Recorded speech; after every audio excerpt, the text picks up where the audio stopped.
And welcome back to this session where we're talking about consumers in the green economy. Just to remind you that this session will be in French and English. I mean, every session we've got interpretation in French and English, but some of our speakers will be speaking in French. So as long as you know where to look for your interpretation at the button at the bottom of the screen, that's good. So we're looking at how consumers, businesses, and consumer protection agencies can move towards a green and circular economy. And we also want to explore a little bit of consumers' attitudes towards sustainable consumption. So before we introduce the panel, we have some keynote addresses. And we are going to hear, first of all, from Isabelle Durant, who is the Acting Secretary-General at the United Nations Conference for Trade and Development. And here's some of the achievements at UNCTAD when it comes to sustainable consumption.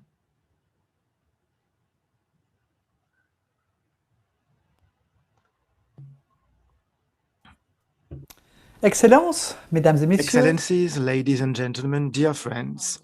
First, I would like to thank the OECD for its commitment to promote consumer rights. For us, the OECD is a real strategic partner. Together, we've multiplied our synergies in many occasions. And this complementarity between our two institutions is very precious because despite our differences in membership, we have some common goals on this subject. The health crisis has made us. There are three messages that I want to share with you. First, that consumers have to become actors, because if there's something sure in those uncertain times, is that the health crisis has made us more aware of the need for a green economic transition. The use of non-reusable plastic PPEs or single-use packaging and other setbacks, but also some improvements like shorter supply chains or better quality food have made consumers in the world more aware of their joint responsibility to promote a greener economy. So the choice of consumer is really a key factor. My second message is about the UN guidelines for consumer protection, which are also a very useful tool to allow consumers to make good choices and sustainable choices in their daily lives. Those guidelines are for public authorities to elaborate and coordinate their policies for sustainable consumption, and they're also for businesses, which have to give the consumers very specific information, for example, through sustainable norms. As for government authorities, they obviously play a crucial role, and the guidelines really stress how important it is to encourage sustainable ways of life through recycling and circular economy, for example. They also support the development and use of new products and services and technologies that take into account the reduction of our environmental footprint. So the idea is to mobilize fiscal and instruments or to internalize environmental costs, taking into account their social effects and avoiding their negative impacts on access to markets. And this is especially true for developing countries, for which access to market is sometimes extremely difficult, with sometimes very uncertain benefits and costs. Those guidelines are also a good lever to support new products and services. And finally, it is recommended to develop indicators and databases accessible to the public to measure progresses in sustainable consumption at all levels. And finally, my third message is very simple. You can rely on us. UNCTAD is resolutely committed, for example, as our programs show, for example, on creative economy or circular economy, amongst other. Consumer protection and sustainability label are also at the heart of our action. And also we are committed with a dialogue with the World Trade Organization for better consumption and greener consumption. But those efforts must be made by everyone, which is a condition of ODD 12, and that's also what future generation expects from us. So let's be ambitious. So we've all got to be courageous and daring. And obviously, we've heard that COVID has had an impact on people's response to sustainable development, which is good. So we're now going to move on to our second speaker, Cateautje Hijmans van den Bergh, who is a board member of the Netherlands Authority for Consumers and Markets. So what about in the Netherlands then? What are you doing to support sustainable development in markets there? I'll tell you. Thank you very much. Good afternoon to you all. And first of all, I'd like to congratulate Mr. Matthias Cormann with his appointment as Secretary-General for the OECD, and I wish him a successful tenure. L'enregistrement a été interrompu. And I would also like to thank the CCP Secretariat for organizing this great event and for giving me the opportunity to speak here. I believe the dialogue between policymakers and consumer protection authorities is of the utmost importance when designing policies for the necessary transition to sustainable production and consumption. Together, we can appraise the potential of current consumer protection law to that end, and can also complement existing rules to help consumers make informed, sustainable choices. The Netherlands Authority for Consumers and Markets has committed itself to contribute to sustainable consumption and production, as reflected in Sustainable Development Goal 12. Of course, within the scope of the powers attributed to us. This pledge to take sustainable welfare and the well-being of the next generations into account is anchored in our mission statement. Markets that work well for people and businesses now and in the future. In practice, we have two goals in this respect. We aim to enable consumers to play their role in this transition. Research shows that consumers are increasingly focused on sustainability as a factor in their purchasing behavior. However, research also shows that consumers often do not trust sustainability claims or find it difficult to check these. As a result, it is difficult for them to verify what products are truly environmentally friendly. By eliminating false claims, consumers will be empowered to make sustainably responsible choices again, thus disciplining the market. Secondly, we want to ensure that sustainability claims by businesses are trustworthy and founded in facts. We notice that sustainability claims are often vague and sometimes even deceptive. Appearing green sometimes seems more important than actually being green. We want businesses to stop greenwashing practices in order to allow for truly sustainable businesses to stand out. In order to support our efforts and provide clarity to consumers, the business community, and civil society, we've recently published a guidance on sustainability claims. In this guidance, ACM applies unfair commercial practices law in concrete examples and gives 5 rules of thumb.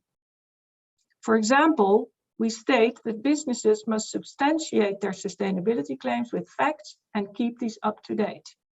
You could call it no data, no claim. As a next step, the ACM recently announced that it has started investigating sustainability claims in 3 sectors: the energy, dairy, and clothing industry. This announcement was accompanied by a warning letter to 170 Dutch businesses in these 3 sectors, urging them to scrutinize the accuracy of their sustainability claims. These actions have been very well received by many stakeholders and also by the media, and have spurred dialogue. The ACM expects that this public scrutiny will stimulate businesses to remove unsubstantiated green claims in favor of substantiated claims. In the event of insufficient compliance, we will not hesitate to intervene by conducting formal interventions. In addition to these actions in our national jurisdiction, we seek to combine strengthened knowledge with European and international cooperation. We want to make sure that also internationally, the sustainability bar is set high. With this in mind, ACM stepped up and works together with the CMA as a co-lead for the ISPEN project on misleading environmental claims. Also, sustainability is one of the key themes of the European Commission's new consumer agenda and increasingly a priority in the CPC network. Having said that, I also have to admit that general consumer protection law has its limits and could be more in line with the goal of sustainable production and consumption. For example, if a product fails within a certain time frame, consumers have the right to a new product. Repairing a product, however, would be a more circular option, but is currently not always what consumers opt for.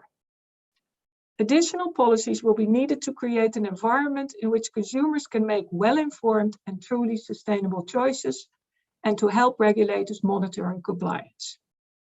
In this respect, I'm delighted to see policy initiatives in several jurisdictions that aim at standardized information about environmental, climate, and social impact of goods, and further standardization and harmonization of certification requirements.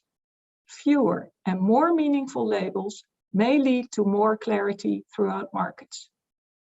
Finally, we welcome initiatives, whether by the OECD, the EU, and other national and international institutions, that support and strengthen the consumer protection community in its pursuit of more honest messaging on sustainability by the business community. We need efforts of all market players, of consumers, of businesses, and joint forces of policymakers and enforcement authorities. And I'm sure that together we can create a more sustainable world. Thank you. Thank you very much indeed, Cateautje. And yes, I mean, honesty and trust, the words that came out there. Very interesting, this sense of using real public scrutiny to stop the greenwashing. No data, no claim. Excellent. Thank you so much. That just sets the scene beautifully for our conversations to come. Just to tell everybody that we, of course, will have the great illustrations from Josh, our live illustrator, in this session as well. So we will be keeping an eye on that. And already we've got a start to his first drawing. So that's lovely. And we will be taking a look at that. I think you're about to write no greenwashing. Yes, you are. Great. Well, we will keep an eye on that, Josh. Thank you so much. So let me introduce our panelists now, before I hand over to our moderator, Professor Dr. Lucia Reisch, who is one of Europe's leading experts in nudging, particularly in the field of sustainable consumption and production. I think this is such a fascinating area. Lucia leads the Consumer and Behavioural Insights Group at Copenhagen Business School, but is about to move to Cambridge University, taking up the inaugural L. Arian Professor in Behavioural Economics and Policy. So nudging, I love it. Olivier Fournier is the Executive Vice President for Corporate Development and Social Affairs of Hermès International, a member of the Executive Committee of Hermès.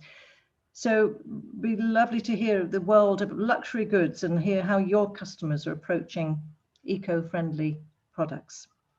Lena Pripp-Kovac is Chief Sustainability Officer at Inter IKEA Group, and you lead the global IKEA sustainability strategy, moving towards a circular business, which something the size of IKEA must be quite some task. Ken Boyce is Engineering Director of UL, which is the global safety certification company, and Ken has decades of leadership experience in safety engineering across many sectors. So we want to know how you're seeing the shift to sustainable consumption. And Dr. Daniela Bankier is Head of Consumer Policy at the European Commission in DG Justice and Consumers. And the Commission has done a study recently on behavioural insights on consumer attitudes. So we will hear some more about that. And finally, Guillaume Daieff is Deputy Director of the General Directorate for Competition, Consumption and Fraud Control in France. So welcome to you. And I will pass you now over to our expert moderator, Delia Rickard, who is in Canberra in Australia. She is the Deputy Chair of the Australian Competition and Consumer Commission, the ACCC. So Delia, I will hand it to you. Your microphone's off, Delia. Yes, I'm sorry. That's better. Look, thank you, Kathy, and thank you to our two keynote speakers for sharing with us the work that UNTAD and ACM are doing and really helping us set up the scene for our session on the green economy. As previously mentioned, Goal 12 of the United Nations Sustainability Goals focuses on sustainable consumption and production. And our focus in this session will be to better understand consumers' attitudes towards sustainable consumption and the role that businesses, consumer authorities and policymakers can play to bring consumers into the green transition. Now, within that broad framework, we're going to discuss a range of important aspects, including environmental marketing claims, product durability, quality and planned obsolescence issues, the consumer right to repair, and the need to encourage consumers to repair rather than replace products, and the role of the sharing economy or collaborative online platforms in bringing consumers into the green transitions. Now, we're going to have 3 themes that we'll be looking at, and the first is around consumers' attitudes towards sustainable consumption. Now, back in 2011, OECD surveyed consumers across 11 countries, and most respondents said they were engaged in some form of energy-saving behaviour. However, 40% of respondents reported they occasionally or never completely turned off appliances with standby functions. A more recent study by the European Commission indicated that while consumers are generally willing to engage in sustainable consumption, 36% of surveyed consumers had not repaired products in the past, and 90% had no experience renting, leasing, or buying second-hand products. The study found that a lack of information regarding product durability and repairability, and a lack of developed markets for second-hand goods, renting and leasing, may explain consumers' low engagement in sustainable consumption. Now, these 2 studies highlight that whilst consumers say they want to consume more sustainably, their actions sometimes tend to indicate otherwise. And this is what's been termed the sustainable consumption paradox. So, do we still see evidence of such sustainable consumption paradox today? And have consumer attitudes changed over the past 10 years? What are the factors driving these changes, and how can we better understand consumers' attitudes towards sustainable consumption to encourage a shift in the right direction? And Lucia, can I start with you? In your research, what key factors affecting consumer attitudes towards sustainable consumption have you come across? What are the main reasons driving some consumers to go green but not others? And do you see variations among consumer attitudes across countries? Right. I mean, of course, as a scientist, I have unfortunately to answer, it depends. So it depends on the countries, on the cultures, also on the field of consumption. You mentioned energy, but there's many more. But there are, I mean, after almost 3 decades of research, luckily, there are some robust results. And on the personal level, so personal factors on average, so these are always average numbers, the younger kind of teenager generation and the older age brackets tend to have stronger attitudes. Women tend to be more environmentally minded than men on average and in general. People with a higher educational level and more environmental knowledge also tend to have stronger attitudes towards the environment. So the whole thing of socioeconomic status does play a role. On the psychological side, we know quite a lot about psychological factors. I'm just naming one, which is people with high self-efficacy, which means they think they can actually do something. They have an influence on their fate. People with emotional or empathetic relation to nature tend to have stronger pro-environmental attitudes. And then very important are social factors. So social norms of family, friends, schoolmates, workmates are decisive. Why? Because consumption is socially contagious, if you want. So the PV sets on rooftops, food, EVs on streets, and also consumption is a very important part of our identity. So, and our evolutionary self wants to belong and wants to be accepted in a group. So this is really very relevant. But I have been talking only about attitudes. This is because you asked about attitudes. It is so important to make clear that that by no means also means sustainable behavior and also not impact. So those concepts are linked, but not much. You mentioned the attitude behavior gap. This is because the social and the physical settings and the choice contexts are so influential, and also because habits are so hard to break, right? They structure our daily life and make life simple to navigate. And also issues such as trust in markets. We've just heard about no data, no claim, right? I mean, markets must be trusted, political leaders must be trusted. So these are all things that do influence this attitude behavior gap. And finally, if we focus on impact, then we find something interesting. Then we find that exactly that group that I just described, the high socioeconomic status group and the high environmental attitudes group, unfortunately, and this is more or less us, tend to travel most and fly most and have the largest apartments, and at least across countries and markets also eats the most animal protein. So that means that attitudes are one thing, knowledge are one thing, wanting to do things are one thing, but the actual behavior, like doing sustainability, is a little bit different. Thanks, Lucia. Absolutely fascinating, and so many conundrums there.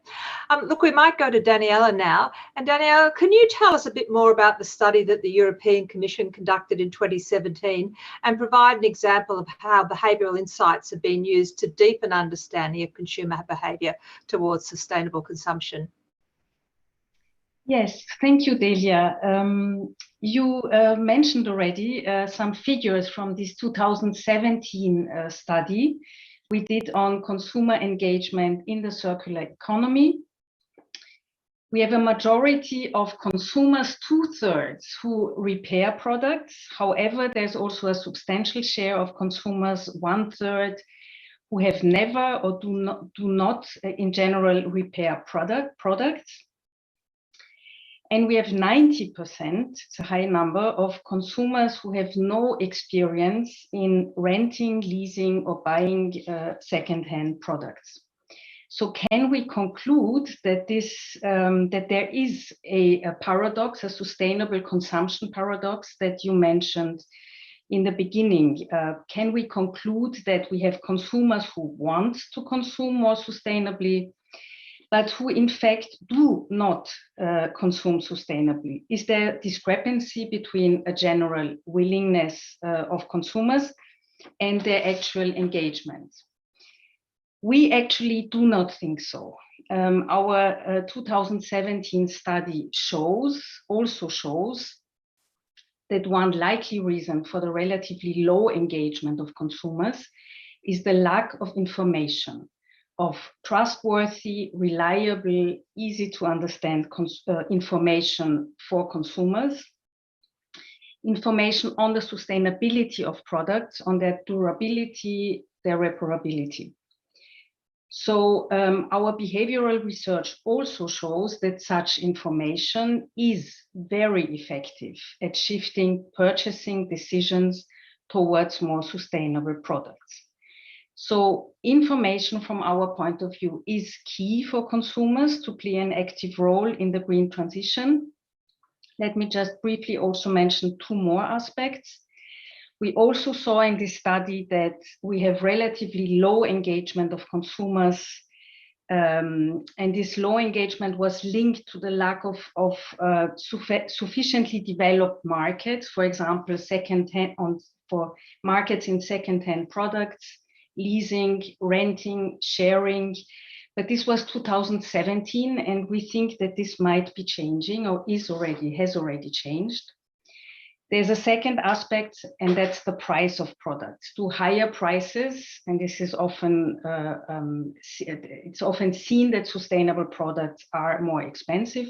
Is this an explanation for low engagement of consumers? Here we see, and in our most recent surveys of spring of this year, that 2/3 of European consumers, and that's a high number and a quite remarkable number for me, 2/3 of European consumers are ready and willing to pay a higher price for a product if that product is more sustainable. So our most important takeaway from this 2017 study is the importance of information, of good, reliable, trustworthy information to consumers, and that this information is very effective at shifting purchasing decisions towards more sustainable goods. I'll stop here for the moment. Thanks.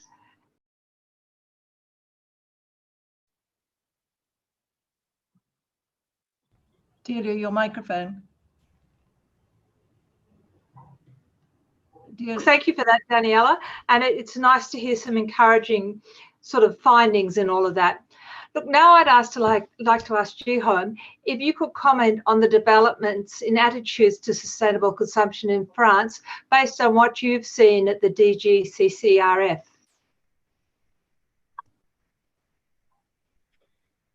Delia, alors là, pendant la crise de... During the COVID-19 crisis, we have observed in France a change in the behavior of French people. And we have observed as well a slight movement towards sustainable products. For instance, I mean, I'm going to share with you the findings of the Observatory of Responsible Consumption, and in January of this year, that observatory have published a study based on 4,000 individuals. And there was a question, the following question: since the COVID-19 crisis, are you more interested in the environmental aspect of what you buy? And 62% of interviewees have said and have answered yes, and 30% no. So it looks very encouraging, but I would like to say straight away that there were other questions, and there was a question on the sensitivity to price, and 73% of interviewees said that they were more interested and price was more important for them than before. And these people even reach 80% in people who are poorer. So mitigated findings. So this was the result from the side of the consumers. Now, from the point of view of companies, we have observed that they understand that it is interesting to push forward environmental messages or ethical messages. And these messages are really used a lot for their products. And it is that context that the General Direction or Directorate for Competition, Consumption and Fraud Control, in charge of the protection of consumers, comes in order to check those messages. A number of surveys have been launched on what is said on the environment, on the origin, on fair trade. And we have involved and incorporated this conclusion in our strategic plan for 2021. Thank you very much. Look, thank you so much for that. And look, now we might go to Ken. And Ken, as the Engineering Director of UL, what are you seeing in terms of the shift towards more sustainable consumption patterns? And what factors do you think are causing these changes? Thank you very much, Delia. Well, we know that 6 in 10 consumers roughly report that they would change their shopping habits to reduce their environmental impact, very much in line with the different numbers we've heard previously from the other panelists. And nearly 8 in 10 think it's important for a product to be sustainable and environmentally responsible. But we also see consumers taking action in the way they spend. For example, Unilever's sustainable living brands grew 50% faster than the rest of its product lines and delivered more than 60% of the company's growth in 2016. And the NYU Stern School of Business also found that sustainability marketed products are responsible for more than half of the growth in consumer packaged goods from 2015 to 2019. We see that trend continuing in the pandemic. And we certainly know Generation Z, perhaps more than other generations, are more focused to act on those priorities. On the driver's side, it's no single thing, but really a multitude of interrelated factors. We generally talk about 4 main megatrends driving attention and action on sustainability. First, climate change. Second, resource constraints. Third, increased global inequality. And 4, increased shareholder expectations and demand for transparency on the business side. The challenges to continue business and consumption as usual are becoming more apparent with climate-related severe weather, resource constraints and effects of supply chain disruption. Consumers becoming more aware of the links between production and these impacts is really driving change. And we really see those rising generations feeling worry about those changes and a responsibility to address them. But the economic part is becoming real as well. We see investors raising attention to these issues in much more robust ways than ever before. For example, 81% of shareholders of DuPont voted in favor of a proposal calling for more transparency on plastic pollution mitigation efforts. And then we see social sustainability factors really driving increased concern with worldwide recognition that those who are most marginalized with the least access to resources were most hurt during the pandemic. And that increased attention and action on these issues is driving more transparency and accountability. Well, thank you. Thanks for that, Ken. And it's good to hear some encouraging stories in all of there. Look, now I'm going to talk to Elena, and as the Chief Sustainability Officer for IKEA, are you seeing any change among your customers towards more sustainable consumption patterns? And what factors do you think are causing any such changes? And what does IKEA do to encourage those changes? And do you see a culture of sustainable consumption emerging, perhaps being more prevalent in some countries than others? Absolutely. First of all, thank you for being able to be here today. I think it's an amazing possibility right now to see what is happening. The attitudes, we do see changes in attitudes, which has just been presented here. The awareness and the understanding of the environmental impact has probably never been higher. I think it's not only the pandemic, which is of course sad in many ways, that people realize how we are connected health-wise to the environment, but it is also the obvious scene of climate change, the forest fires, the water pollution. And the reason that I'm bringing that up is your last question was, do we see differences in different regions and in different places in the world?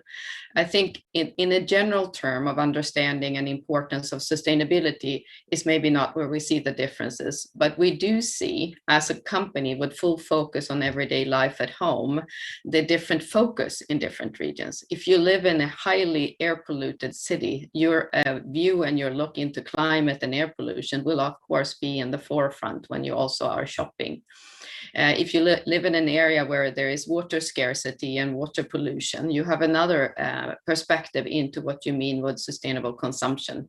If you have poor access to food or nutritious food, the food is very much part of your everyday life when looking into sustainable consumption. So we see that on differences between the different regions. At the same time, we see more of a global trend into more interest in the secondhand market and repair and understanding how we can be part of a circular society, even though that term might not be used. And even that we see in different reasons for it. I mean, in some parts of the world, it is because of affordability. The part of actually sustainable being affordable is extremely important. So maybe your driver is the affordability of secondhand rather than thinking that you have a sustainable consumption pattern. So we do see trends, we do see changes, and we think that is encouraging. At the same time, we of course see that it's a tremendous change that is needed, because you do need to have a systemic change and not put all the pressure on the consumers.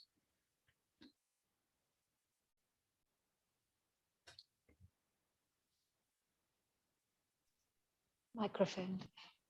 I actually can't hear you. I'm sorry. Am I the only one? Sorry. No, I apologize. I keep hitting that button and it doesn't work. Let me just sort of go back. Now, can I now ask Olivier, at Hermès, sustainable products are part of your DNA, but can I ask whether you have seen a change over the past decade in the attitudes of your customers towards more eco-friendly products, and how has your company adapted to meet changes in consumer demand in different regions in the world?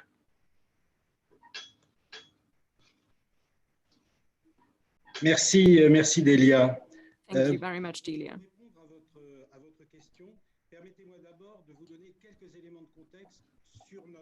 Let me give you some elements of context. The interpreter apologizes, but cannot hear the original speaker. So this independent management is expressed through two pillars. Firstly, we have a craft type of management for our different business. So amongst our 17 employees, we have 5,000 craftsmen in leatherwork, in textile, in China, watchmaking, and so on and so forth. And this craftsmanship system is fully integrated, which means that internally we produce in our exclusive workshops 61% of our products. And our production is made in France for 84% of our products. This is the first pillar.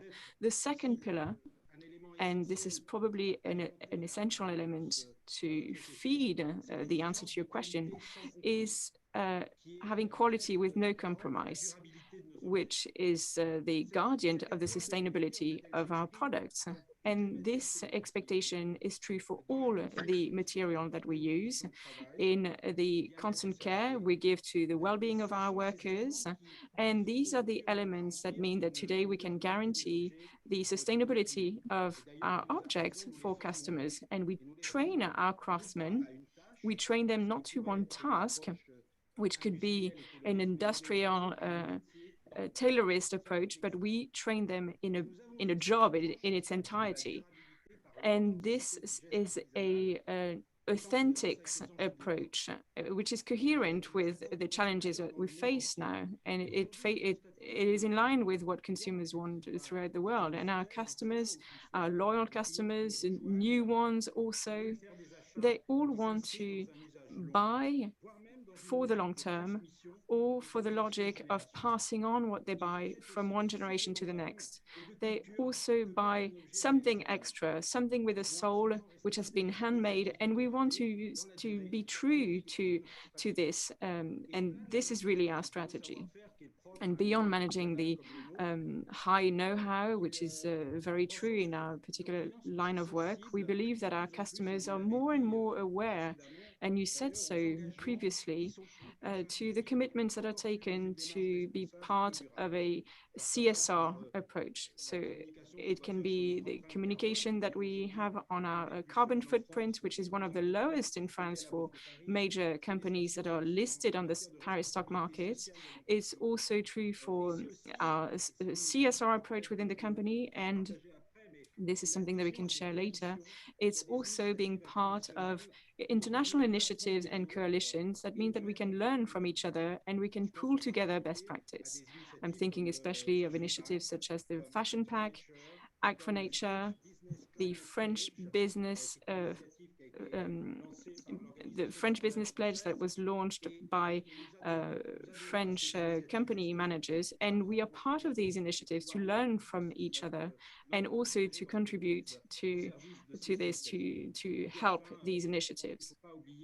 And finally, let's not forget the global compact of the UN, where we are at an advanced level. Thank you, Olivier, and there are many great initiatives in there. Now, I think we're 3 minutes behind, but we'll catch up. So now let's move to our next topic, business and government initiatives for sustainable consumption. And first, I'd like to invite business representatives to provide information on their initiatives to address green economy developments and the emerging consumer preferences for sustainable consumption.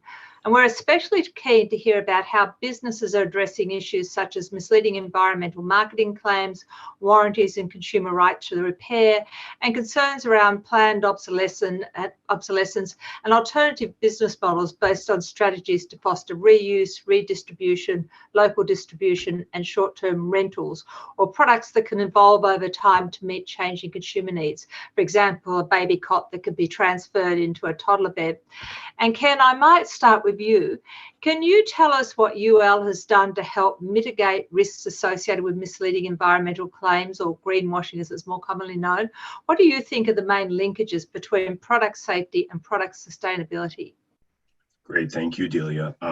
So as an eco-labeler, UL provides solutions that correspond with the different types of eco-labels covered in the ISO 14020 series, type 1, 2, and 3. The Eco Logo offering is a robust sustainability program under which we have multiple standards that cover different specific product categories. And these are particularly designed to cover raw material extraction to end of life or closed loop factors, and designed to recognize leadership by companies undertaking those relevant sustainability practices in their operations. We have an environmental product declaration certification that's really a transparency tool. It's not a good, better, best type of framework, but rather like a nutrition label on a food product that conveys information to consumers based on life cycle assessments. We have single attribute programs focused on specific topics. Green Guard certification measures volatile organic compound off-gassing of products and very well known for those related health impact issues. And we have environmental claim validation procedures focused on single issues such as percent of recycled content or bio-based content or zero waste to landfill. But most of all, we see it as really essential to have an approach to create science-based requirements against which to measure a product or system for its performance. Science-based approaches enable the traceability and third-party oversight that's really essential to mitigating greenwashing.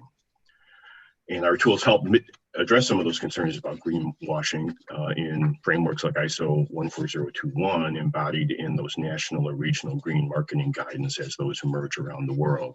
And we really try to develop programs and claim language and even marks to meet those marketplace guidance requirements and help our customers avoid greenwashing.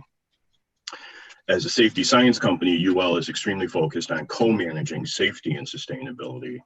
And what's interesting is we've seen the conversation about sustainability evolve, is that we're seeing these really explicit connections between safety and sustainability, and we're coming up with ways to address them in a variety of methods that consider both of those topics concurrently. One example is we've been working to develop lifetime extensions, such as safe repurposing of electric vehicle batteries into the energy storage infrastructure. And we've also done significant work to address safety practices for reconditioning and refurbishing of electrical products and other consumer goods to extend those resources, but also make sure we're always thinking about consumer safety top of mind. And it's really important because we see these programs just as critical. Sustainability without safety being addressed is just simply unsustainable in our mind. Look, thank you for that. Can I ask you very quickly, are you seeing more and more companies trying to meet your standards so they can carry your labels? Absolutely. Yeah, absolutely. That's definitely a trend, Delia, and it's a very positive trend in our mind. Oh, that's terrific. Okay, Olivier, back to you. Now, I understand that Hermès seeks to ensure sustainable and responsible use of resources in its supply chains. So can you tell us more about that? And also, I understand that the former president of Hermès once said, luxury is that which can be repaired. And could you tell us about Hermès' strategy to promote product quality, durability, and repairability? C'est une bonne question, Delia, bien sûr. That is a very good question, Delia. It's a good question for a maison of creation, a house of creation. Everything starts with the creation, which includes the repairability of products from the word go. Somewhere we try to invest time, even though we've been around for 184 years this year, and you mentioned an ex-president of Hermès who said, yes, luxury is what can be repaired. I've been hearing this for 30 years at Hermès. And so, yes, it is a key sentence as far as we're concerned. And maybe to illustrate this, in 2020, we repaired 120,000 objects, 120,000 objects repaired in 2 repair workshops that we have here in France, which are dedicated to repair work. And we have 30 craftsmen throughout the world who help in this repair work. And I can bear witness in the emotion that a craftsman feels when they see full repair after 20, 40 years sometimes, a bag that they have signed themselves. Can you imagine when somebody comes back to you and brings back an object that you made 20 or 30 years ago and they have to repair it to pass it on to the person, to pass it again to the person who's bought it. So this vertical inclusion is also translated by 51 production sites in France. And this guarantees the traceability of the objects that we sell. And this traceability is also strengthened. And you mentioned earlier our supply chain. We have a deep knowledge of our supply chain, of the material we use, the methods of production, and so on. And this goes through the implementation of the best quality standards that in everything that we do, in improving with environmental experts, with animal welfare experts, everything when it comes to natural product supply chain, but it's also R&D project that we can talk about later, if you will. But in everything that we do, we have the utmost expectations and quality. Thank you. And there's some beautiful images and stories in amongst all of that. So thank you so much. Elena, a million questions we could ask about IKEA here, but can you tell us about IKEA's initiatives on sustainable consumption? And I understand that IKEA is committed to designing all of its products to be 100% circular by 2030 by using more renewable or recycled materials and introducing other circular processes into the supply chain. And maybe you could also touch upon your campaign involving buying back pre-owned furniture and other products to prolong their lifetime use. I think the whole summary is the prolong of use, right? So we started to take off the whole transformation into circular. It's a major initiative, of course, because it's not just the product and the material, but it's also how you sell it and how you source it and how you contribute to the circular society. But what we could start with was to look into the whole product recipe, as we said. We actually have 9,500 products. Some of them should be of a luxury kind where you can repair. Some are napkins that you use for a very short period of time. Some is food that you eat, so they have another dimension to it. So looking into this, of course, we want to make sure that we have the right recipe for all those products. So the starting point has been an assessment of 9,005 products where we could see how circular they are today in order for us to put the ambitions to 2030. And they will look very different. A sofa will look different from a wooden chair, for example.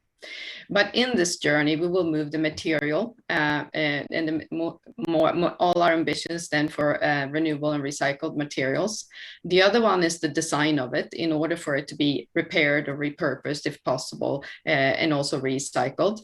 In this journey, we're testing different types of services, and that is maybe what you refer to for the buying back. We've done many tests of buying back or collections or secondhand in order to also learn about our products and how to make them better, but also to see what kind of services that actually will motivate people to transform into a more circular behavior. So the journey on this becomes both a material flow for all our products, because we do not think that it should just be for the few. It should be the many, and it should be scalable. And it should be a default option for people when they need a sofa, a table, or food, because the markets that we are in is people that don't necessarily always think about that the first thing should be sustainable consumption, but it should be to have food for their kids, a bed to sleep in, a table, a kitchen. And when they then select these products, it should be the desirable and the default option that they also have circular design in them. We can see, of course, with these buying back tests and taking back, that it depends a little bit on how the infrastructure look in that particular country. Some regions, even locally, if it's a city on the countryside, the whole circular infrastructure is on a certain level that it works quite well. In others, it's completely absent. So when we look into how to see and how to help people to pass on product, to have secondhand services, to repair their products in the future, we can see that the ambitions can be about the same, but the solution will differ depending on where we are. Thank you. That's absolutely fascinating. I wish you nothing but good luck with all of that. Okay, now switching from businesses to consumer authorities and policymakers and their role to promote sustainable consumption. For example, a number of consumer authorities have taken enforcement action against misleading marketing claims in relation to sustainable consumption and environmental claims in particular. I know my agency has. Some consumer authorities have also taken action to enforce warranty claims and a consumer's right to repair. But consumer protection enforcement action is not the only avenue. Government bodies have also developed various policies, including education and awareness raising activities or specific regulations to help consumers make an informed green purchasing decision and avoid energy saving scams, foster changes in attitudes towards repair and reuse, and promote more sustainable business models. So Daniela, can I turn to you, and can you please introduce the European Commission's work in this area? And specifically, can you tell us about the multi-stakeholder group on environmental claims that was set up in 2018 to build common understanding among consumers and businesses of the use of environmental claims and to assess the scope and scale of issues associated with misleading environmental claims? Thank you, Delia. As you can imagine, there's a lot of work going on in the European Commission on sustainability and also on sustainable consumption. I'd like to present one initiative on which we are working on right now. And this is a legislative initiative to empower consumers in the green transition. And with this initiative, we would like to equip EU consumers with what they need in order to play an active part in the green transition and towards more sustainable consumption. So this is what we are doing in order for consumers. I really liked what Isabelle Durant said in the beginning, in order for consumers to become the consom acteurs. So, and here again, as I said in the beginning, we think information is key.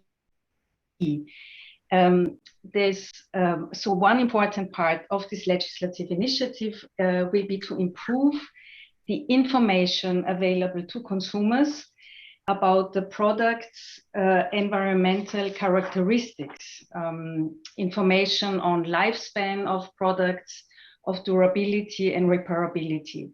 This is what we would like to ensure with our future legislation. And we are also working on green claims, on improving the credibility, the reliability, the evidence base of green claims. And the second part of our initiative will be on misleading practices. We would like to address misleading practices in the EU, and I'm thinking of such practices as greenwashing and as early product obsolescence. This is something we would like to address with our upcoming legislation. The multi-stakeholder group you mentioned, Delia, in the beginning was precisely working on that, on misleading practices such as greenwashing, and it tried to build a common understanding between authorities and multiple stakeholders between EU member states and achieve a uniform application of EU consumer law in this area, and therefore was preparing this initiative on which we are working on. And this initiative, the legislative initiative I try to present, will be coming up next year. Thanks. Thank you. And I think that many people, including Australia, will be following your work very closely, because I think there are a lot of issues there that we're all struggling with and dealing with. No, I'm going to go next to Guillaume. And can you tell us about the relevant actions and initiatives in France? In particular, can you tell us about the case against Apple that took place last year in relation to planned obsolescence, which I should add that the court didn't find concrete evidence for obsolescence, but ruled against Apple because of unfair commercial practices.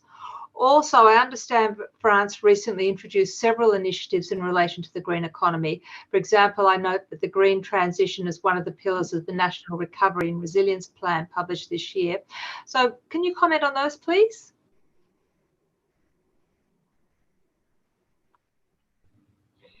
Avec plaisir. Alors, comme vous l'indiquez, So yes, as you've just said, Apple actually accepted that there were the country, that they were actually really having a very bad commercial practice that was similar to planned obsolescence. Actually, what happened is like they did not inform the consumer that their iOS system updates were actually very likely to make the functioning more slow, actually to make it slower. And so the terminals were slower. So actually consumers were then invited to buy new ones that were that were quicker. So we did not really attack them under the angle of planned obsolescence, but rather under the more classical angle of dishonest, or let's say unfair commercial practice. But the problem is not that Apple was giving wrong information, it's rather that it was omitting some information, some substantial information. And so Apple accepted to pay a 25 million euro fine in February 2020. But obviously for Apple, this is a very small amount of money. But let's hope that actually they understood that next time this may lead to the jailing of some of head of departments, of people responsible within Apple. So the first time is just a fine, and then the second time we'll probably adopt a different approach and a stronger one. Also, as you said, in France, at the moment, several initiatives are underway. For example, in February 2020, a law was passed. It was an anti-wasting law and for circular economy. And at the moment, two bills are being examined by Parliament. One bill is about both of the bills are actually about the green transition. One is about the digital, and the other one, everything else but the digital economy. And this bill is called Climate and Resilience. And it's due to a type of direct democracy system that was set up by the president. And so 200 citizens were actually gathered together and made proposals.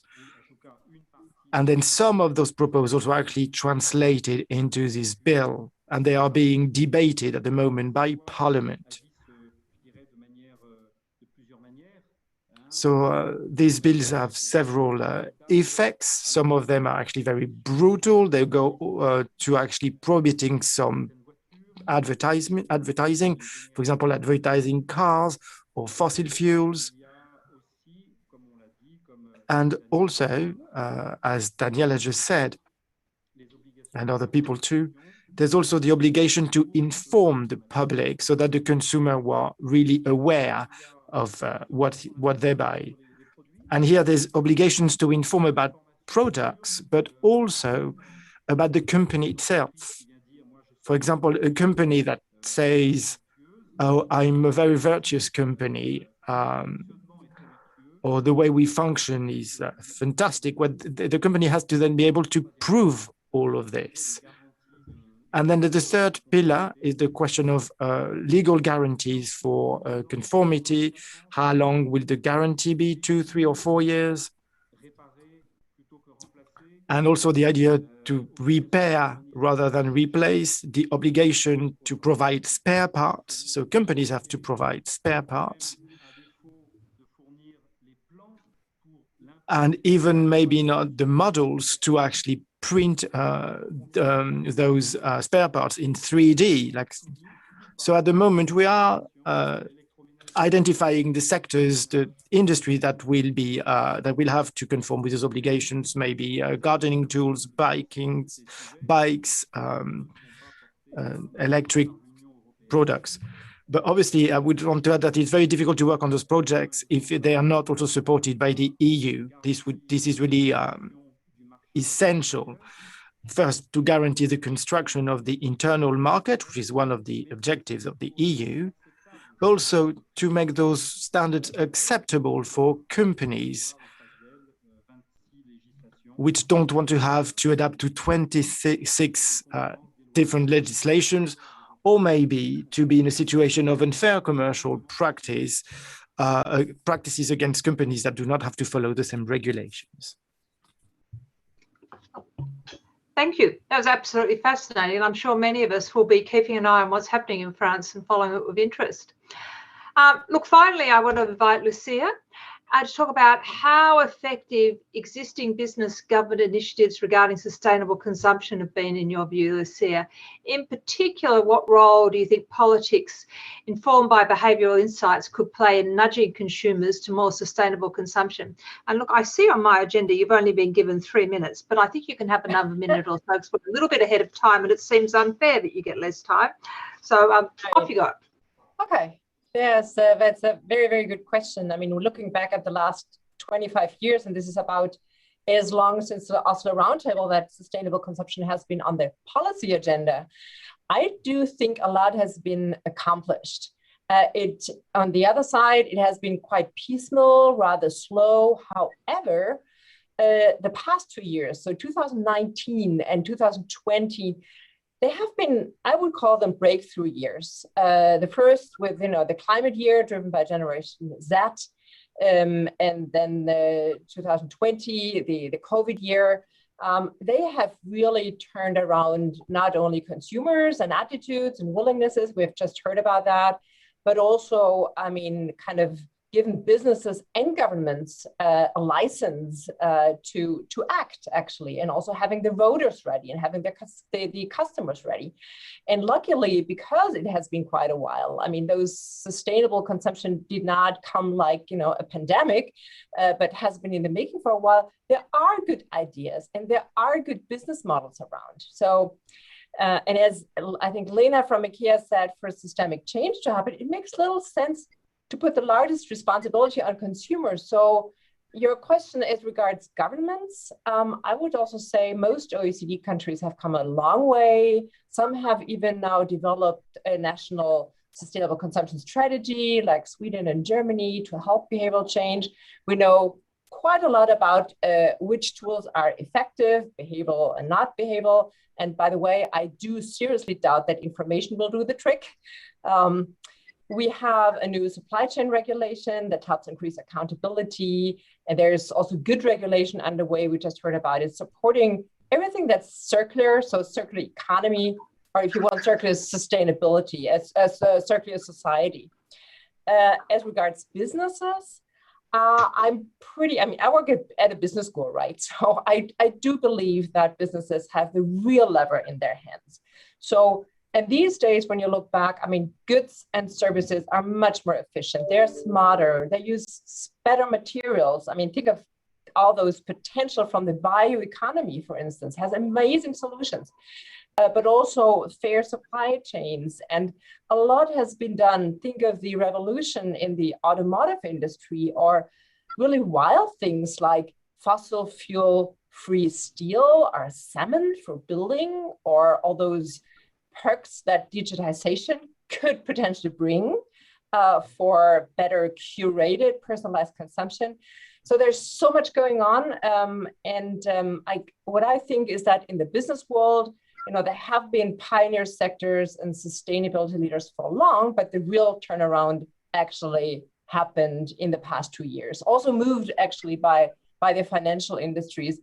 So for the behavioral tools, I mean, the OECD has just, I think it's published. Well, they're working at least on a map where they can show that around the world, about 440 governments and also consultants are working worldwide on making kind of systematically listing and testing and communicating about what works, which behavioral instruments work, to be able to complement their toolboxes for sustainable consumption. And very often, I think that's important to note, is that those behavioral approaches often come or do their work best in combination with classical, like, regulation and taxes and information. So if you put together nice toolboxes, behaviorally informed toolboxes, Green defaults have been very effective. Making processes hassle-free, take the sludge away. I mean, as this repair study I have also been looking at, and I, in my own work, I can find that people mostly are kind of shy away from the cumbersome and complicated and time-intensive use of repairing things. Thank you. Now, I think we're up to topic 3. And what we're moving on to now is looking at what the remaining obstacles are to a fully circular economy and related opportunities. So, what are the obstacles to the establishment of a fully circular economy, i.e. where and to what extent possible goods are produced with sustainable materials, are made to be durable and repaired and reused as much as possible, and what opportunities are there to address these obstacles? And look, Ken, I'm going to start with you. What are your views on these issues? And in particular, how do you think we can shift existing business models that involve a certain level of obsolescence to more sustainable ones? And I think this is a conundrum that many of us are dealing with. Yeah, thank you, Delia. I mean, the main challenge in our view is part of the solution, right? It's a systems issue, and there's a lot of complexities that require action across the economy and across actors, right? Business, regulators, consumers, investors, advocacy groups, they all play a role to move toward more sustainable and circular choices. And the chief obstacle that we see is inertia, right? It's much easier just to continue to do things the way we've been doing things. But we do see that the moment is changing, right? The drivers are real, the issues are pressing, demands are growing from consumers, and businesses will struggle continuing trying to do the same things going forward. And so we see opportunities in several key areas, and that includes preferential purchasing, developing regulations, continuing to advance standards, and innovative business models. So preferential purchasing is relevant at all levels. Businesses can build sustainability and circularity into their procurement and supply chain requirements and operations, as we've heard today. Governments can certainly do the same, and we want to continue to foster consumers doing that as well. Regulations are key, right? Business tells us they need a level playing field. They need coherent and consistent regulations to make the right decisions and make the right investments. And one important way to enable that, we think, are standards. So about claims and compliance with those regulations, nesting within the regulations. And there still is a bit of a wild west right now around these materials and claims. And so brand owners and regulators, really everybody, need science-based standards to help us understand what we mean when we say something like biodegradable. And business needs the standards bodies to continue to harmonize across geographies to minimize confusion and expense associated with complying with all those different requirements across boundaries. We see a number of companies that are innovating with really great business models. We've heard from some today, things testing out reusable packaging, supporting safe second life marketplaces. And there's really an opportunity we see to think about hybrid models where products are being specifically designed to enable that second life market. And of course, we see that essential foundation of safety for supporting safe use of sustainable products for consumers around the world. Thank you. That's just lots of promise in there. Look, I might go to you, Olivier, next, and ask, what are the main obstacles that Hermès has or is facing? I understand that Hermès is broadly engaged in sustainable activities such as using green electricity. Is there something your company can do better, possibly with the support of governments, to shift mindsets to more sustainable production and consumption?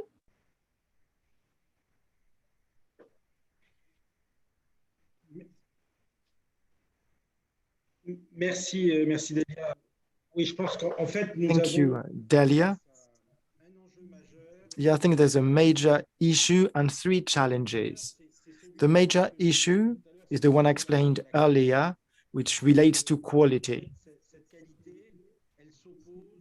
I think these qualities may be in a way opposed,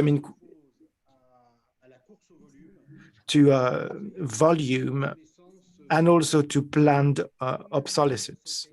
And so to preserve this quality, there is an important issue which comes with our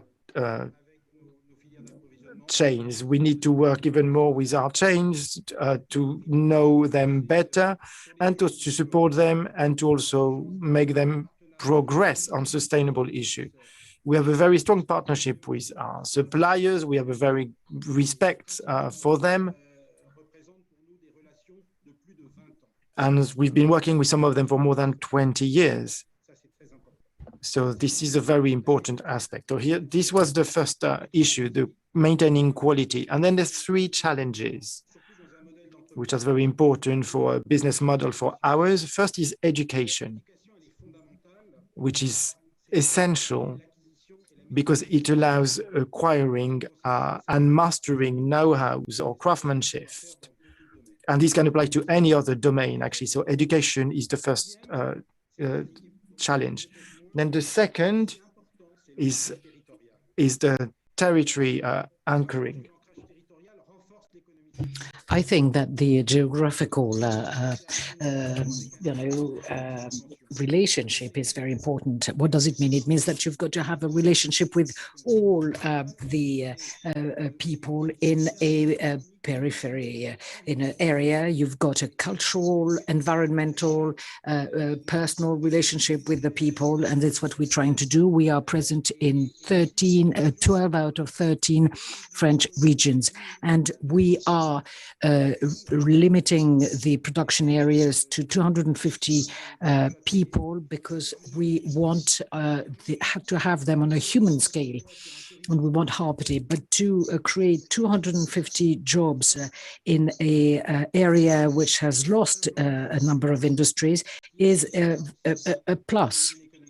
And it's a guarantee for circular economy. The third challenge is the challenge of innovation and creation, because in all our occupations, we see that we have to research on innovative material. We've got to be able to put forward new material. It's what we've done recently with a material coming from mycelium. It's a fungus, and it's a material which is full of promises. And it's not because we are in the field of craftsmanship that we can't be in innovation, and we have to support that work. And finally, innovation means recycling and upcycling of unsold products. We have created the occupation we call Little H at Hermès. We have designers and craftsmen so as to use unused material and unsold object and create something else, something new. And this is a show of responsibility in the field of production. Well, I don't know if the craftsmanship model is a innovative model, but I think that this is certainly matching the wishes of the consumer, because they want, the values of the craftsman, i.e., authenticity, responsibility, and the respect for the long term, and in a society which goes very fast. I think that we are working at the service of consumers. Thank you. Well, thank you so much for that. Lena, let's turn to you next about what you see as the main obstacles. And I understand that IKEA has developed the IKEA People and Planet Positive Strategy, which seeks to be in line with the UN Sustainable Development Goals. What do you think is the biggest challenge as of this time to pursue sustainable consumption from a business perspective? I think that we've been on to some of these. I would actually start as well with what Ken said. This is a systemic change. So no one can do it themselves, and you have to do it together, which means that we all have different roles into this. That also has to be sequenced and done together. And that is, of course, one of the inertia, the way that it can sometimes go very slow. On the other hand, it is the possibility with the SDG goals, as you mentioned, to actually come together on this one. But I think if I see the biggest obstacle is actually that you cannot do this by yourself. You really need to do this on a global scale, because even though we work very locally in many places, it also needs to have a global approach to it. So with this said, I think then I would applaud the Green Deal. We are looking into new regulations and policies. That is very needed when we're looking into completely different business models and different infrastructures. That's also a possibility to drive this further. Another thing that, of course, is extremely important in this is that you can have a long-term perspective, but do sprints. When we look at the material flows that we are working with, we are now planning what the material should be in 10, 20 years. And if you can't have that outlook and understanding of what is the good material and how can you test it and how can you source it in a good way, the speed will, of course, be even slower. Speed actually comes with setting the compass for long direction here. The other part that I see in these things, which is maybe our unique opportunity in this, is that sustainability cannot be expensive. It has to be affordable and scalable. On the other hand, we need to be many actors in this, and there should be luxury brands that do the fantastic job that Hermès is doing now to inspire people to make the change. But there also needs the everyday of things in your home that should be a default from a sustainability point of view and should be affordable, so you can also have food and a bed and things like this. So the affordability and scalability is important if sustainable consumption should be for the many and just not for the few. And I could hear so many things from Lucia's presentation that I can recognize a lot in our business. Information is basic, information is important, but to really make this change, you need to make it desirable. And people shouldn't have to make a conscious decision every time they go and buy everyday products. They should feel confident in that. And I see that we have a big responsibility in this. And of course, we have just, we're in the middle of this journey and we're not perfect in any way, but this is what we can do and collaborate together on. Thank you. Some brilliant ideas in there. Guillaume, you next. In your view, what are the main obstacles in France to a fully circular economy? And in particular, do you think addressing environmental marketing claims, shifting business models, encouraging changes in consumer attitudes, or another issue is the most pressing priority, or they're all pressing?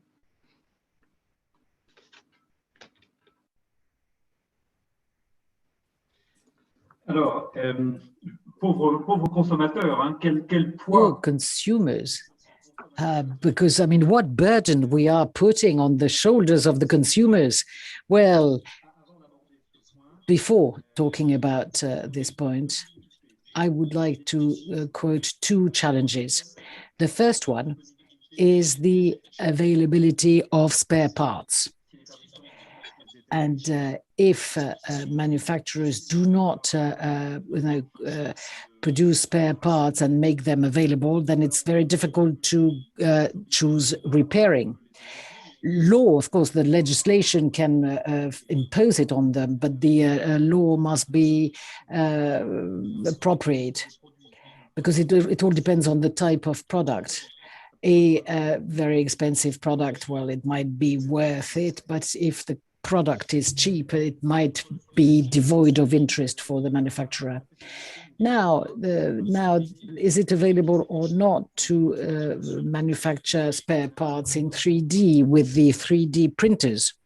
That's a solution, but there's a problem of intellectual property rights, and there is a problem of illegal copying. Second challenge. What about the structure of a repairer's market? If you have spare parts but no repairers, there will be no circular economy. So the states, I mean, at least, the governments must help, the structuring of repairing markets. And then there are a few questions there. Should that market be open? Can we authorize manufacturers to only choose some repairers, or should we force them to accept all repairers? In other words, will repairers, or I mean, should repairers all have access to spare parts, or only some of them should have access to spare parts? Or should there be different terms in terms of price and delivery? I mean, all these elements are absolutely essential if we want to foster a circular economy. And my directorate at the moment is carrying out a survey on the access for the repairers to have access for spare telecommunications or phone repairers to spare parts. And so the idea is that repairers should be informed about the ability of repairing the product, and therefore the consumer should have information on the durability of the product. And then there's a challenge, because there may be too many pieces of information for the consumers, because I mean, there's not only that subject at stake. I mean, you've got also the labeling and the on environment for food products. Is it organic or not organic? There is also the social labeling. I mean, is it a fair trade product? But there is also the price and the characteristics of the product, the compliance with the rules. I mean, too much information can kill information. Then there is another difficulty, that is the methodology used, because you've got to aggregate all this data. So now you've got the idea of the scoring. So you've got repair score, food score. I mean, all these tools, you know, but you've got to be able to check the algorithm and the data. And for this, you need consumers associations who would be the watchdog, you know, sort of supervising all this. And you have also the problems of labels. Should labels be free, or should they be regulated? Who should finance the labels?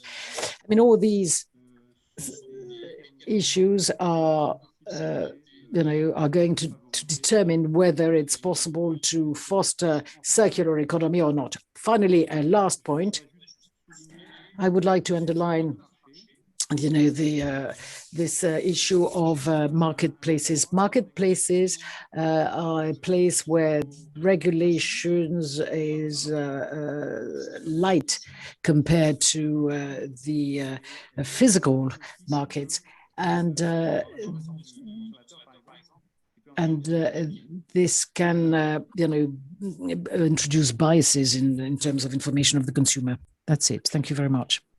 Look, thank you so much for that. You could talk on most of those issues for hours and hours, but we're going to get to we've got two last presentations. We're a little bit behind, I'm afraid. I'm going to go to you next, Daniela, and ask you to tell us what you think the main obstacles that are at the EU level. And I'll just leave it at that and let you speak. Thank you, Delia. I'll be brief. So we actually asked this question about the obstacles recently in a public consultation to our citizens. And we received two main group of answers. So we asked citizens what they see as the main obstacles to a more circular economy and circular living. And here again, they said the first group of answers was about knowledge, about their lack of knowledge on how they actually can consume more sustainably. And the second group of answers was about information again, and about the reliability and usefulness of information provided to consumers, including the reliability of green claims and the difficulty to check and to know if products that are labeled green are really environmentally friendly. So this is what our respondents told us, and interestingly, only 10% of the consumers who responded to this public inquiry said that the perceived higher prices of environmentally friendly products constituted an obstacle to a more sustainable consumption and a more sustainable lifestyle. I wanted to bring one example at the EU level that I think is an important example in a success story, and that's the mandatory EU energy labels that we have in the European Union since the 1990s. You all know that this comparative scale from A to G on household appliances. We think that such initiatives are really very important and key drivers for helping consumers to make the right choices. Of course, I see the point that was raised by Guillaume about the inflation of information, about the different types of information that are now given or expected from consumers. But I think we can find solutions to these issues, and this energy label, I think, is a good example. I'd like to close with two short observations from the perspective of a policymaker. It has already been said, this is a systems issue, and we all need to work towards the solutions. And here I think it's really important to cooperate and to build a firm governance for more sustainability among all stakeholders. And here I would like to mention that, for example, the Commission and our Commissioner, he very consciously seeks the cooperation of businesses, of companies, and we have recently launched the so-called green pledges, by which companies commit themselves to act towards more sustainable consumption, and this is beyond what is required by legislation. And a second observation, also from a policymaking perspective, I think it will be really key that we learn how to work together in an interdisciplinary way. So lawmakers, but also product designers, specialists in energy, in climate change, etc., to be creative and to achieve workable solutions together. So I think that this interdisciplinary way of working will become or should become the new normal, so that we can solve the issues that are in front of us. Thanks. Thanks, Daniela, and I'm sure that many people in the audience tonight would be in complete agreement with that. Lucia, we might go to you as the last speaker and give you the last word before we move on to questions and answers. So the main obstacles, activate the critical, I'm just getting myself confused here. Taking into account other panelists' contributions, if you could conclude with your views on the main obstacles to a fully circular economy and how to overcome them, and what, in your view, the most important step each of us could take now to be more sustainable consumers is. Right. So as regards to your first question, I mean, the main obstacles, they have all been raised and named very well. I can only agree. Maybe one kind of, it's more perspective, is not completely new, but it's of course my consumer and my behavioral perspective.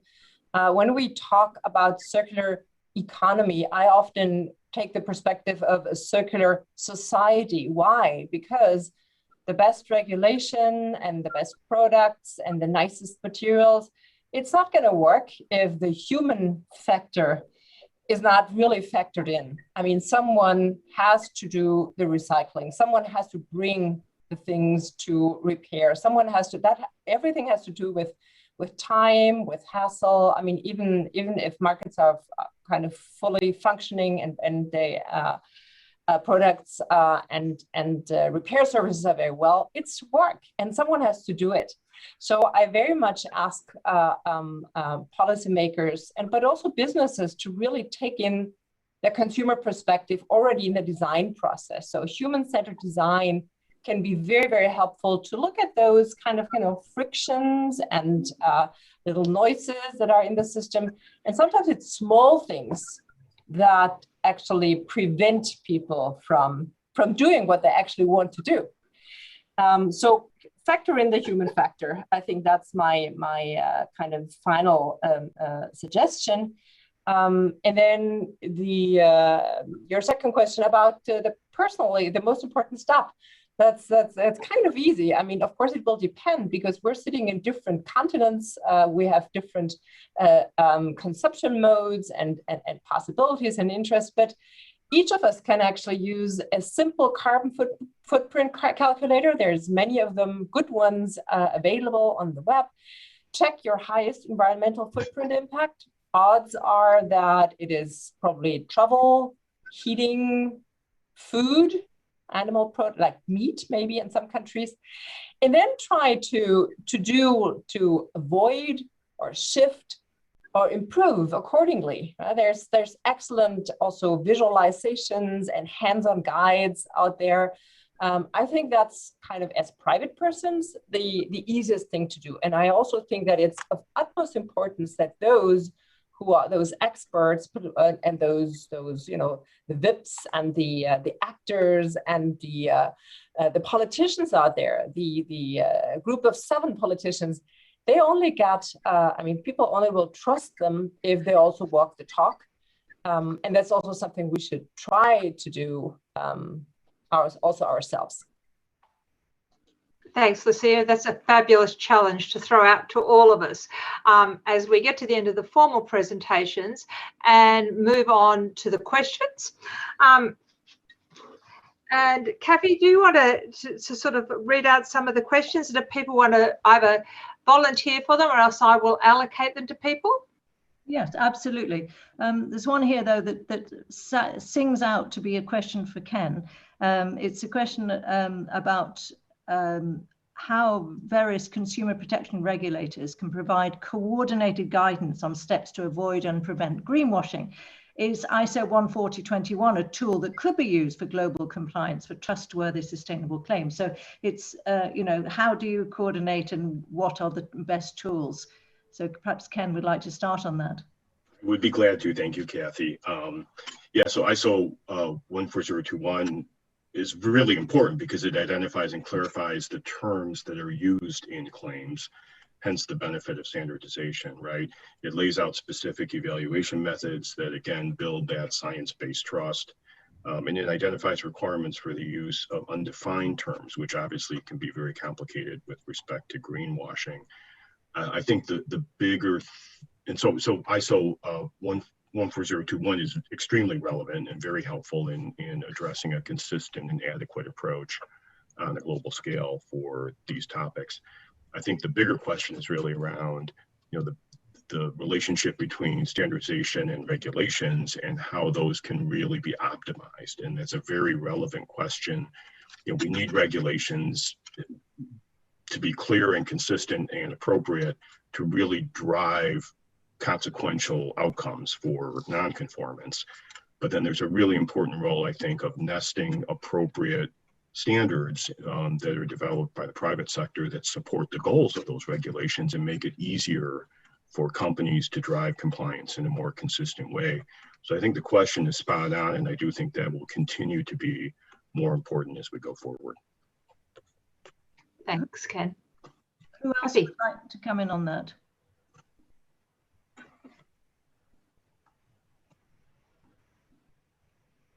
Delia, do we have who do you think we should bring in on that one? I think Elena, your thoughts. Could you repeat it, because you were breaking up just when I heard the question, so I apologize. Sorry. We're talking about how we can provide coordinated guidance on steps to avoid and prevent greenwashing. And the suggestion was to use the ISO 14021 standard. Yeah, no, I think that is really good. And listening to Ken, putting the framework around it, but also looking into the development that is happening within the EU Green Deal now on the regulatory and policy point of view. I think that it is extremely important to get the clarity of how to communicate. And I do think that, as was also told, if we're going to inspire and enable people, it's not as easy as we wish it to be. It is the multiple dimensions of science-based data that should also be understandable for consumers. We often hear that we should be fully transparent, fully agree with that, but how do you read a fully transparent report about a product as a consumer? So the synergies here between standards, policy, and regulations are extremely helpful as a company. I mean, we're looking for it because then we have something that we can use when we are trying to condense and make the data understandable for consumers. There's another question here that has to be for you, Lena, because it's very much about IKEA. Have IKEA or UL been doing any surveys or experiments to inform their sustainability initiatives? And also the questioner wants to know if the EC could share any information on empirical work. So the survey on how the information has come across when it was communicated, is that how I read the question? Sorry. Well, so background, so that you to inform your sustainability initiative. So to what sort of background surveys or how do you start? I mean, how do you know what people are going to do, what they want? You said it has to be desirable. So how do you know what's desirable? Yeah. No, so now I understand. Sorry. I think that is so much in our DNA that I hardly could get the question. Yeah, our biggest starting point is to understand people's life at home, better living. So all the empirical studies that comes from that point of view is that we do home visits. We visit people not only in the way of, looking how they live, but also for them to show in action, in behaviors, how they live. One example, for example, with the circular living has been that we let people put little Post-it notes on all their products in their home, where they should say, I would never throw this product away. I would like to throw this away or give it away. And then we had interviews and asked them what are the solutions they would like to have, and what is the reason for them to keep something, prolong the life of something. And there's a lot of insights there that are much more useful than sort of the general information, because we know that people are not letting go of something that is extremely affordable, but very valuable for them for emotional perspective, for example. They will repair it to death, even though it costs money.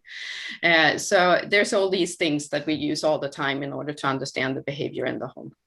Fascinating, the Post-it note approach. I love it. And Daniela, the question I wanted to know whether at the European Commission there's any more surveys or empirical work that's being done in the future to inform your approach to sustainability initiatives. Yes, there is. We are doing certain surveys on a very regular basis. For example, we survey the consumers in all our member states regularly every 2 years on their positions, on their opinions, on issues like sustainable consumption also, but also the digital transition, their economic situation, now the COVID pandemic, for example, and what this, how this affected consumers. So this is something we do regularly to have a complete picture of how consumers feel and what's important to them in order to adjust our policy. We are also very much into foresight now. So we are trying to look ahead, 5 years ahead, 10 years ahead, and to identify trends and also identify how certain events, like for instance now also the pandemic, how this affects consumers in the medium and longer run. And we are also doing, maybe last element, when we think about proposing legislation or regulation in general, we are doing very serious ex-ante impact assessment. So we are trying to assess the impact of possible legislations, and this is something we do very, intensively now every time we think about new legislation. Great, thank you very much indeed. A question for Lucia.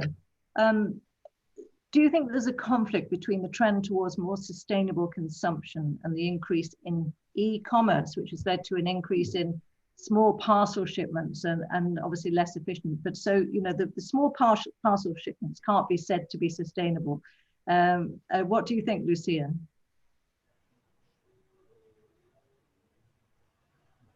We're not hearing you. Sorry, I was so used that I was unmuted. Yeah, that's definitely a big problem. No question about it. And it's on the one hand, it's indeed this, you know, small scale delivery that might or might not be solved by drones or all those new tech solutions. But what is maybe even worse, or you know, same level of problematic, is what has been called the tyranny of small conveniences. So the online shopping market actually, you know, it lures all of us in spending more time, attention, money, and many more consumption decisions or buying decisions that, you know, we've done before. Plus there's like dark patterns at work and dark nudges. So I mean, the online markets are a double-edged sword. They could be harnessed actually for more sustainable consumption, because they could theoretically offer a very kind of, you know, visualized, personalized information and more curated and personalized offers. So that's out there, but that's not what happens in the real world. Okay, thank you. There's just one last question that will for Guillaume. It's about repair services. The questioner says, might there be tensions between brands who want to keep control over the repairs market for their products, and ensure, how do we ensure that consumers have access to affordable repair services? So how can you make sure that the quality and safe repairs while ensuring that they're accessible for consumers? Guillaume.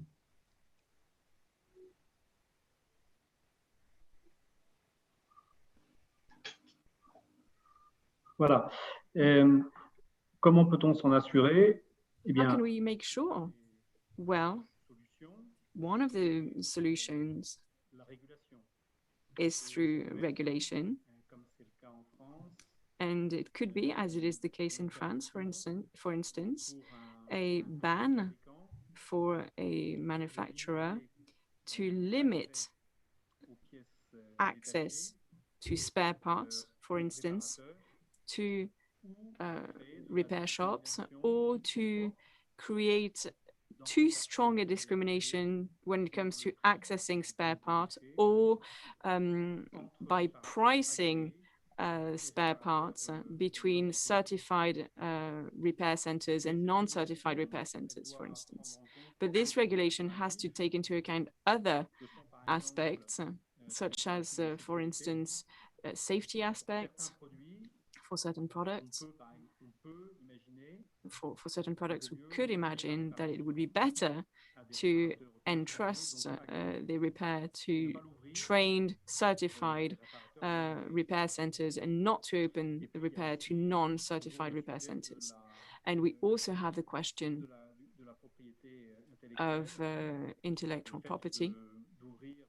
The fact that you open up the distribution of spare parts could lead to a risk in terms of illegal copies and so on and so forth. So in France, we do have this legislation. It is quite recent, and it probably will be challenged by different professionals that it applies to. Anyway, this is what I wanted to say on this particular topic. And if Delia agrees, I've got one word to say on marketplaces and circular economy, if that's okay with you. Very quickly. Of course,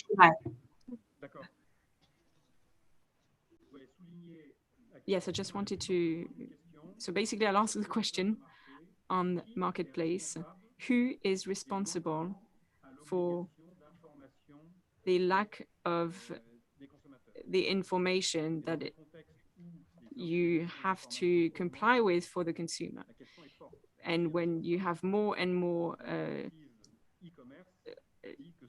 shopping through marketplace, the e-commerce direct place says it's not the platforms that are responsible, and third-party sellers, when they are far away from the European Union, in theory are responsible, but they can't be caught. So here there's a real issue, and there's a potential tension between the will to ease circular economy and the growth of marketplaces. Thank you very much indeed.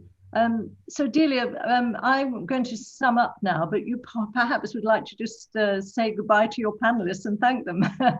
Look, I would very much like to thank the panelists and everyone who's tuned in today. And I wanted to say that every once in a while, I think it can become overwhelmingly depressing, the challenges that we have faced around the environment and sustainability. And to spend a couple of hours with people doing such good thinking and such good work and such concrete, practical initiatives to implement, it makes you actually feel quite uplifted, and it certainly put me in a much better mood than I was before starting this conference. So look, I hope everyone's found this inspiring, and I look forward to seeing everyone continue to do great work and us all coordinating right across the world around some of these great initiatives. So thank you very much to everyone. And Kathy, back to you. Thank you, and thank you for being such a great moderator. So let's just have a look at Josh's illustrations while we do a very quick sum up for the end of the day. Because what we did here was that awareness in consumers has never been higher in terms of sustainability. So this gives governments a license to act. But of course, we talked about this consumption paradox, where often people say they're going to do one thing and then do another. And in fact, Daniela said that from the Commission's point of view, that was lack of information, although one or two people took issue with that. So there's more to it than just information needed. So we heard about what is being done at business level and from Hermès. You know, obviously the whole repair and is at the very heart of everything they've been doing as a luxury brand. But IKEA, with huge ambition of 100% circular by 2030, I mean, that is quite something. And then we heard about the government and consumer authorities and what's happening at the Commission level to improve reliable claims. We heard in France about the climate and resilience bill. And basically, we heard that the circular economy, there has to be systemic change. Inertia is the biggest obstacle. There's a wild west out there around the claims, and standards are needed to minimize confusion. And we heard from IKEA that anything sustainable needs to be affordable and scalable and desirable. That's really important. And then there was the problem about labeling, and Guillaume talked about information overload. Too much information can kill. But we heard the great example from the EU about the traffic light approach in terms of energy labels. So, you know, it can work. And let's not forget the human element. And I think that Josh brings all these elements out in his great illustrations. I think there are a couple of slides to look at, and they will be put on the website for you to have a look. Here's the next one. So we see the luxury means we can repair, and 100% circular by 2030. So some really fantastic points as we heard. So I'd like to thank everybody. We are going to be running out of time, and we probably will fall off the air unless we finish at this point. But well done, Josh. It is astounding what you've managed to achieve in such a small time. And we've really loved seeing everything. So you'll be back with us tomorrow, I know. Thank you to all our panelists. Thank you to everybody all around the world who's been watching. Join us again at 12:30 tomorrow, where we will have our day 3 for more wonderful discussions about the world of consumers. 50 years of the OECD consumer policy. So we'll see you tomorrow. Thanks, everyone.